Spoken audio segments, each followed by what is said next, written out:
Hello, lovely people of YouTube. My name is Raquel Wallace, and I'm so excited to be in the first episode of Young Adults Navigating. This series will cover everything.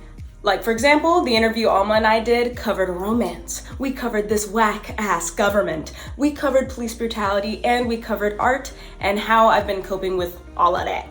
So, tune in if you'd like to listen and relate and maybe learn. Who knows? See you there. Bye.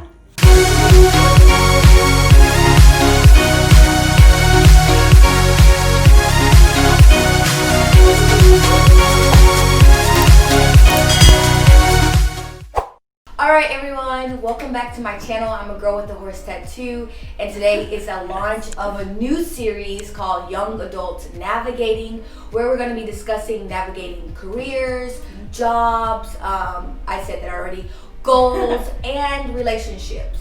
So I am so excited to welcome my very first guest, Raquel Wallace. Hello. I met her here in Los Angeles, but I'm going to let her tell you how we met. But I'm so excited because it was a very, very divine, angelic moment, and so I can't wait to tell you about it. Everybody, please give a warm welcome to Raquel Wallace. Hello! We did meet, truly, just the cutest way. So, we're coming back from one of the protests early on in May on Fairfax. Like that main one that had some fire. And on the way back, we just see Alma just on the corner, like she's trying to call a Lyft, but no Lyfts, no Ubers, no rideshare, anything is coming to that area, and she's been like waiting for. How long were you waiting there? I was waiting for I guess before you approached me was like 15 minutes. Okay, fair. And like she wanted to get back to her car, but her car was parked near the fire and calamity on Fairfax, so. We just walked with you like nearer towards, I guess, like the action point. Right. And then like I had some goggles for like tear gas stuff and some anti-tear gas solution in a spray bottle, and I was like, here, protect yourself, go into the battlefield. And you made it to your car. Yeah. I totally made it to my car. We exchanged numbers, and I texted her and I was like, I'm in my car, I'm heading back home, everything is good. But no, it was so funny because like, we have been protesting for like 6 hours or so, and the people like dispersed to the various corners, and then I turned back and there was nobody behind me, so I was like, I guess it's time to go home now. Oh my god, I never heard that part of the story. Yeah, I was like, I guess it's time to go home now. So then I walk into like this really, really nice neighborhood, and I'm like, let me get to a place where I can find an Uber or a Lyft. And then I realized Uber or Lyft is like not gonna come into this area. Like they're like steering clear at this point. And then I see her and her two friends. It really was like divine because I don't know how I would have got home. Because like I was very close to my car. Yeah. But I'm like new to Los Angeles, so I didn't know which direction to go. Good times. Wow. So I met you in Los Angeles. Are you from Los Angeles? I am not. I'm from Tampa, Florida, 813, baby. Okay. Well, more specifically, your sign. Honestly, I don't even know if we have a sign. Okay. Like, who knows? Do we? But more specifically, Riverview, Florida. Okay, cool. So, is it as magical as it seems on TV, or how is it like growing up in Florida? So, there are fun parts of Florida. Like, I'm not here to just come for the whole state, although it did vote red. So okay. I'll come for the state. Okay. But Texas was red too. I'm from Texas, so. But it's getting more purple, so it's like whatever, give it time. But yeah, there are like fun parts of Florida, which are sections of Tampa, like Busch Gardens, Orlando. You have the Disney stuff. More south, you have like beautiful beaches and stuff. But the rest is just like fields and cows. Oh, and wow. Okay. Like farming is cool and cows are adorable. I'm attracted to city life. I'm attracted to like comedy shows, live music. Like I lived in Ybor my whole childhood. I used to go to so many punk shows. Like I live off that. Although I do enjoy going off into like the woods or the forest to just chill, I love the city. So I am from Florida, but I identify as Californian. Okay, wow. So you are in the perfect place for, city life, Yes. art, culture. And then if you want to have like that weekend vacation, Exactly. we have Joshua Tree. I'm saying Exactly. I'm not in California. There's different places you can go. There's Yeah. hikes, beautiful hikes, Runyon Canyon, Griffin Yeah. Park, you name I it. can see a hike right now, like through my Wow. window is the Angel's Point. That is Yeah. gorgeous. Oh wow. man. Okay. You're in the city, In the you're city. thriving, Yeah. and then quarantine happens. Yeah, I mean, What was that like? What was your pastimes? What did you do to stay sane? oh my God, I organized my whole life. I Okay. painted so much. Like, the amount of turpentine I nasally ingested is crazy. I painted so much. I organized everything in my life. I had 240 notes of like ideas and script stuff on my phone. Wow. I like focused everything and put everything in its place and got it down to 24 perfectly labeled notes. Yeah, I just organized because I figured, okay, this sucks, but Yeah. what are you gonna do? Like, either you contribute to the effort to save people's lives or you stay inside. God forbid, it could be so much worse. We have Netflix, we have the internet, we have this stuff. Like, you really have nothing to do? Right. Really? Yeah, 'cause I can compare it to like the only thing I have to measure up to this would be a hurricane, the hurricane that happened in Texas. Yeah. And we had to shut down the schools, and we had no electricity, and we were inside the house. There was nothing to do. This was before Instagram, before Facebook. We had one computer in the house, but it was like very slow. It was like one of those dial-up Apple computers. And I just remember like just listening to a lot of music, riding the bicycle around the neighborhood, meeting my neighbors. You're what? Yeah, exactly. Meeting my neighbors and just doing like, things that I wouldn't normally do.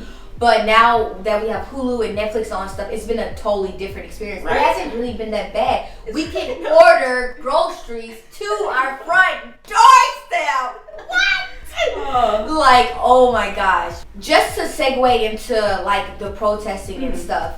When I met you, was that your very first protest, or had you been?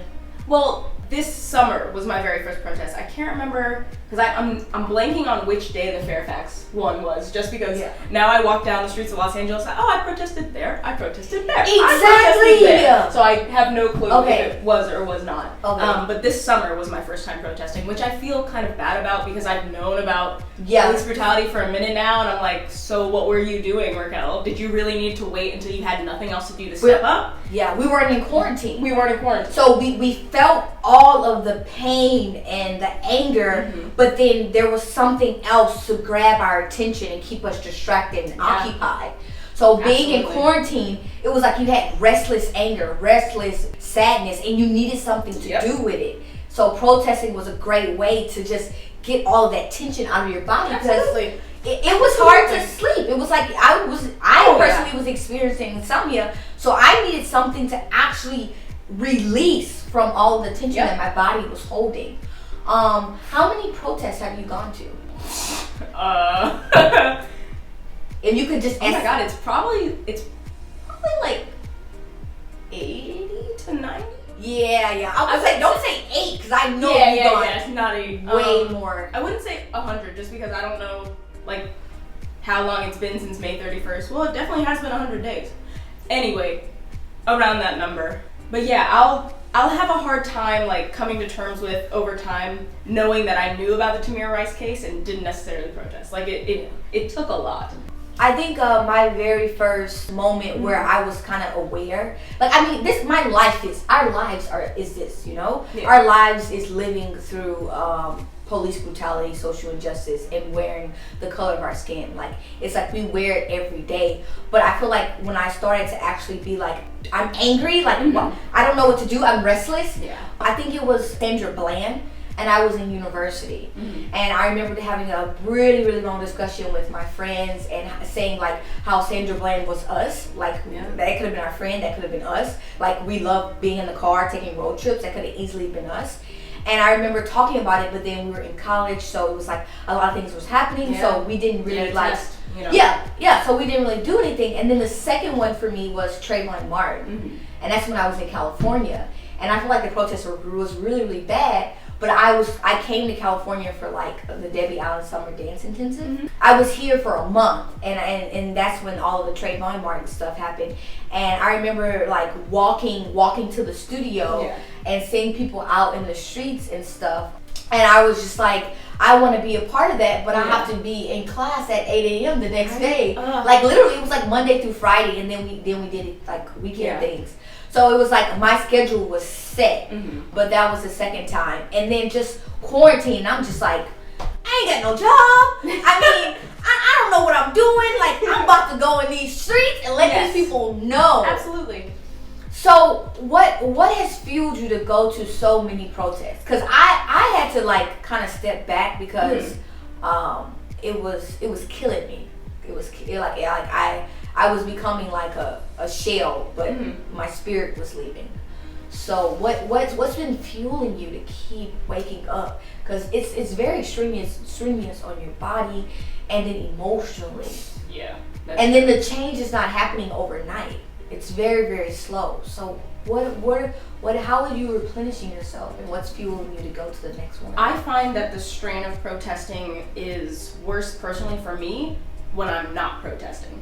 The first, like May 31st to June, the end of June, I was having multiple panic attacks daily. So you were telling me that you look at a picture of Breonna Taylor and you see your sister. 100%. And it's like whether you stay at home, the protests are gonna happen. Yeah. So it's better for your sanity, for your peace of mind, to be doing something than to just be still, like letting all of that stuff absorb into your mind, body, and spirit. Either I stay at home and suffer, or suffer with people that also care about what I'm suffering for. Right. Which helps. I mean, community is a solve that can be applied to any ailment, any hurt.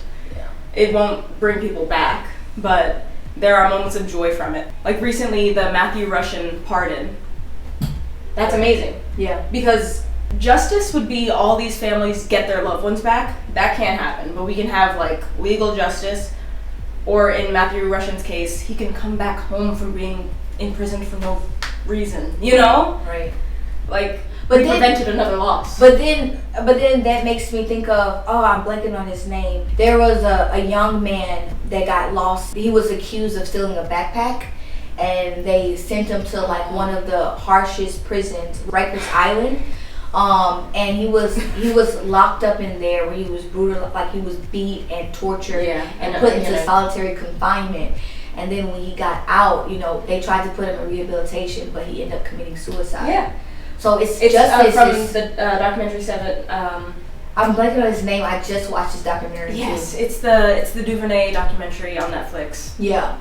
But like I'm saying, like even when we do get justice and these people are let out, they're like a percentage of people. Their spirit has gone. It's PTSD. Like yeah, for sure, for sure. Living in America as a Black person is a traumatic incident. Like it just is. Yeah. Even like Black adjacent like me, because all my life I've passed. I've never had cops assume I was doing something bad. One time I was in Florida, smoking weed with a friend at a movie theater. Cop approached us because he smelled the weed and all that stuff. Is it legal there? I don't know. No, it's not legal there. Okay.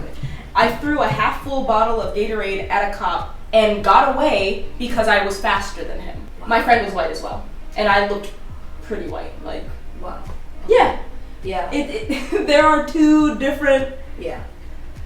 I know that like I have a family that have been locked up for weed, and I know that Kamala Harris she was saying that let's let these people go with all of these charges. They like given life for something that is used to criminalize people, but also on the other end, like people, it's a certain type of people. Yeah. Like it's a targeted people. It's Black people. It's Latino people. Because white people smoke just as much weed. All right, if not more. And don't get caught because there's no stop and it's frisk functional. bullshit. Yeah. Right, it's functional. You can smoke and then go to work and have a 9 to 5 and like, and move on with your life. But then you also have people like my family members who have gone locked up, and like that goes on their record. Yeah. And now they struggle to get like jobs that, that they're more than capable, more than qualified for. So it's like, it's not just like you do your time and then you're done. Your fingers are clean. Oh my God. No, it's like it follows you, and it's just like, Where is the justice in that? And we just voted in California for felons to get the right to vote. I don't understand. Yes, fuck yeah. Can I cuss on this? Yeah. Yeah. You want a person to serve the time, like do their time. Don't do the crime. You can't do the time. They do the time, and for some reason they haven't been able to vote. Why? The 3/5 compromise, still very much here. You just lock up 2/5 of the black population, charge them with bullshit felonies, then they can't vote. Nothing has changed. It's just gotten an upgrade. Slavery didn't end. They just put it in jails, and then prison industrial complex. Yeah, and it's very much so systematic, and it's just like a lot of people don't realize that when we talk about black privilege, we're not saying that, you know, the other ethnicities don't go through struggles. Wait, white privilege? Oh, because I was like, which realm did I just jump to? Black privilege. white privilege. I don't even think there's a such thing as black privilege. There is a book that Charlemagne did that I think that talks about black privilege or whatever.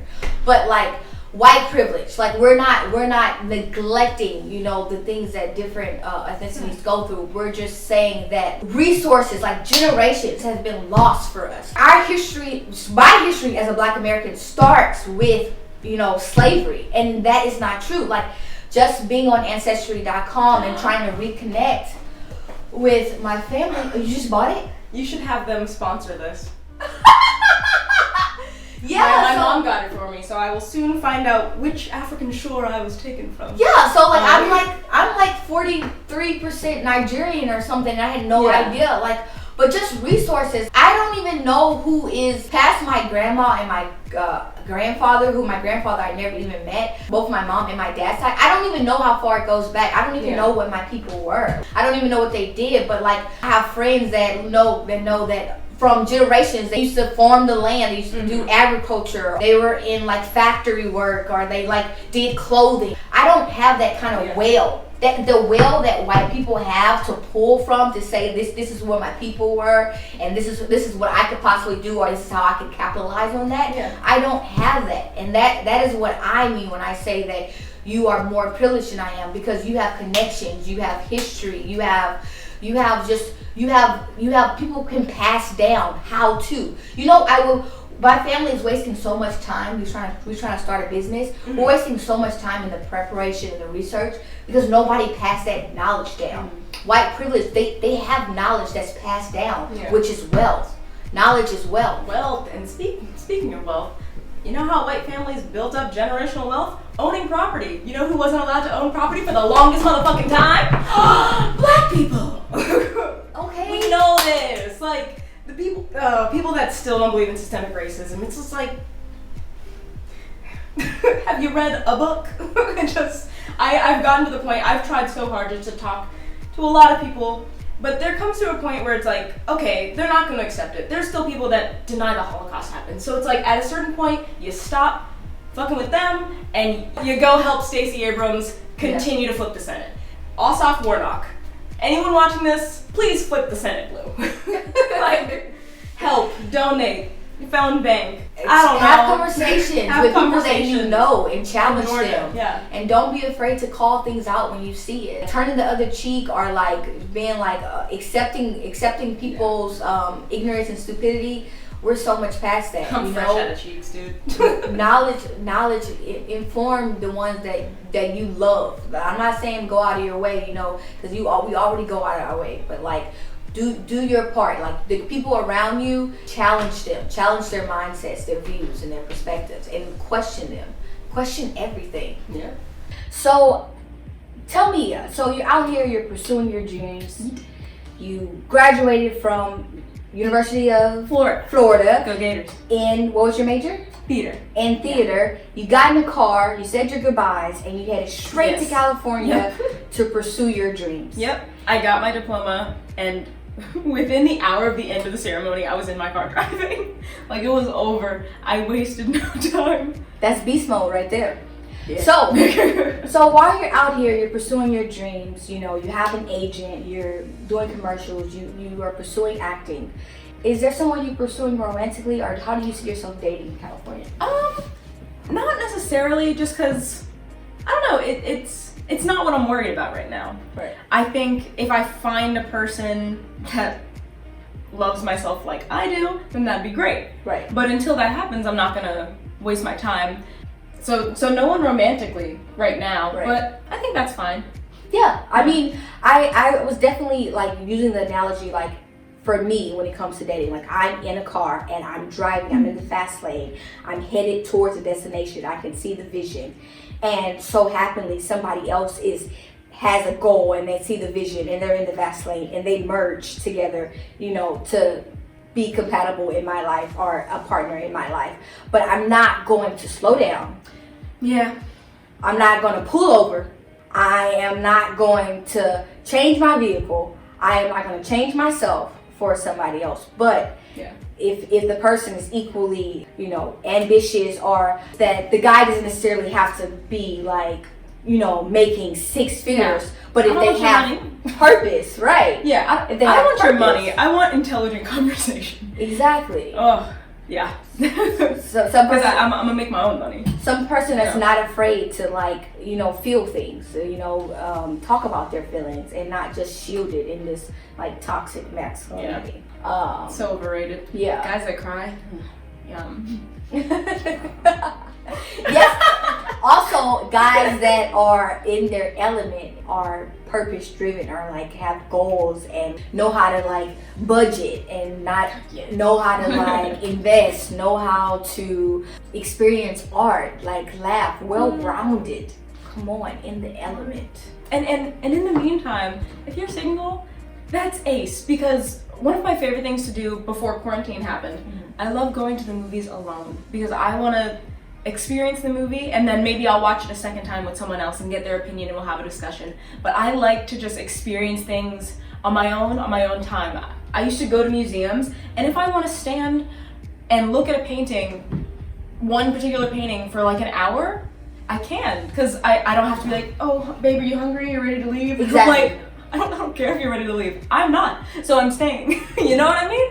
Just spend this time enjoying life as much as you can. And this is not a message for celibacy. I'm not saying that whatsoever. But just don't put too much expectation on your partner or someone you're pursuing, just because everyone's figuring their own shit out. Everyone's navigating. And what is this like, thing? What is this thing that we have as humans, where we like compare and measure and like have these deadlines of I don't meet somebody and Right? like it's just like all this pressure. Release yourself from the pressure. Any time is the right time if it's your time. Exactly. Like, oh, I need to be married by 28. All that's gonna do, setting that in your mind, is I'm gonna settle by the time I'm 28. Right. And maybe you will meet the person you love, and that's awesome. Great to you. But if you have doubts, then you probably settled. Yeah. And you don't need to. Like, I swear to God, you won't die. Like, I've never had a boyfriend. I'm alive. Yeah. Surprise. All right. Like, you know? I don't know. People put a lot of weight on that and a lot of expectation on people that are also just young adults trying. And you want to meet somebody that, you know, is excited to just be themselves and not hide anything. Like you want honesty, you want transparency. I want somebody that like I don't have to like reel it in. God. Or I like don't have to talking talk to them as lower. like pulling teeth. Oh God, I can't stand right. that. Or like always be the person to encourage the conversation. I want it to be, oh my gosh, we were both thinking about each other at the same time. Yeah. Like, and I just so happened to text you first. Like, I want it to be that type of thing where I'm not always reaching for you, but it's mutual. Exactly. It has to be mutual. If that person doesn't make you better, and on that same point, if you don't make that other person better, then like, just don't worry about it. It'll come. It will. And it's just like the culture of dating, like it's such a big Olympic hurdle. Like it's a game. It's just like I want somebody that is over the games and is just ready to just sit down and have honest conversation. Yeah. That's it. I mean, especially in LA, everyone's here is so driven and just here to like do work and get to where they want to be. To put that expectation of a relationship on them is unnecessary, because I surely don't want that expectation on me. Yeah. I'm no one's wife. Yeah. I want you to be whole. Like, I want you to be doing your whole life. Whole. Yeah. And then we come together, it's just whoo. Exactly. You know, I don't want it to be like, oh, I gotta be your right arm and you're gonna be my left arm. No, I don't want all of that brokenness. Like, I want a whole person. Somebody that's not afraid to talk to a therapist. Yeah. Yo, therapy. Just go to therapy. Like, if you can, because I know that statement gets thrown around like, oh, just go to therapy. It does cost money. If you can do it, it'll make you a better person. If you can't, find resources online that are free. But yeah, people throw that around a lot, and it's like, oh, is that shit free? It's no. I mean, but you're the investment. Invest in yourself. That's true. Yeah, that's true. Invest in yourself. Let's segue to the next question. We are on the part where we talk about aspirations, goals. Where do you see yourself in 5 years? Like, what is Raquel doing? What does she have? How does she feel? Like, where is it? I'll just put, because again, like in setting like, oh, by this age I need to have this, I think that is counterproductive. But let's say here's 5 things I'm gonna work towards in the next 5 years. Okay. Within a year, I want to be able to quit my survival job so that I can, just focus more on acting, and that I'm making enough either through commercial acting or through actual theatrical acting. Right. Second year, I want to be a part of a film or a show that I love, and that the people I'm working with I have mutual artistic respect for. That would be like so Boots Riley. Ooh. Hey Boots, I love Sorry to Bother You and everything else you've done, including your music. Third year, I want to be in that director's chair, like writing, directing it, producing it if I need to, just content that I think is going to help shape the world. Like movies like Moonlight, movies like Blind Spotting, movies like, I know, right? Yeah. That, I want to do that. And just speak my truth. I know that gets like printed on every pillow and Bed Bath & Beyond, but just that is what expression is about. That's what I want to do with my acting. Yeah. By year 4, I want to be able to fly out my mom to visit for a weekend, first class, whatever, and just make sure that like my family's taken care of. My niece and my nephew don't gotta worry about college, nothing. I want to be able to help unhoused people in Los Angeles, and to do that you need capital, you need money, right? Because the city is just like no. So if it's people like have they to are human too. Like, oh my god, yeah, I just had some life-changing experiences in regards to that, just because the city's not doing it. So if people need to step up, they will. That's awesome. You need capital to do that. I want to make capital off my art to be able to do that, period. And then within 5 years, an Oscar party. I want to act and make art I give a shit about, and that other people can see themselves in, especially people that aren't as represented in what is currently out there. And I think there's a wonderful push in this industry for stuff like that. So yes, the timers now, and if not all me, shades, then who? all sizes, exactly, all creeds. Diversity is what makes America beautiful. Diversity is interesting. Okay, ain't it? It's so interesting. Like it's full. It's multiple dimensions. We've gotten so much good it's food unpredictable. from diversity. You know, it's inclusive. Like, why isn't everybody leaning in that direction?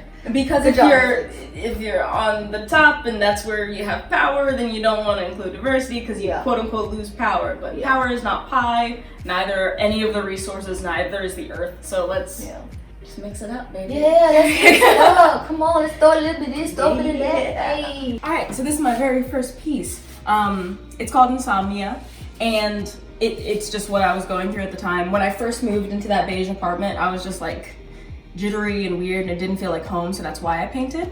And I'm actually gonna update this one soon because I ordered from Stuart Semple's website Black 3.0, which absorbs like 99% of light. So I'm gonna put it on the black, and then it's gonna look like a cavernous, like, it's gonna look like you're going into space. Isn't that cool? So that's what I'm excited to do. And also, I'm not sure how it looks in the camera right now, but this is like a teal, green, blue, but as you shift it, it'll turn into like a royal blue because it's iridescent paint.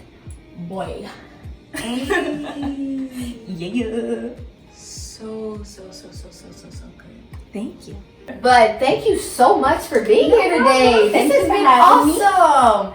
I'm a girl with the horse tattoo, and this is Raquel Wallace. What it do, baby? And you heard it. This is our first episode of Young Adults Navigating. Tune in to the next episode. See you then. And flip the Senate blue in the meantime. Warnock and Ossoff in Georgia.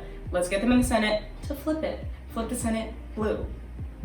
Okay. Have a wonderful day. She said what she said. Okay. Bye.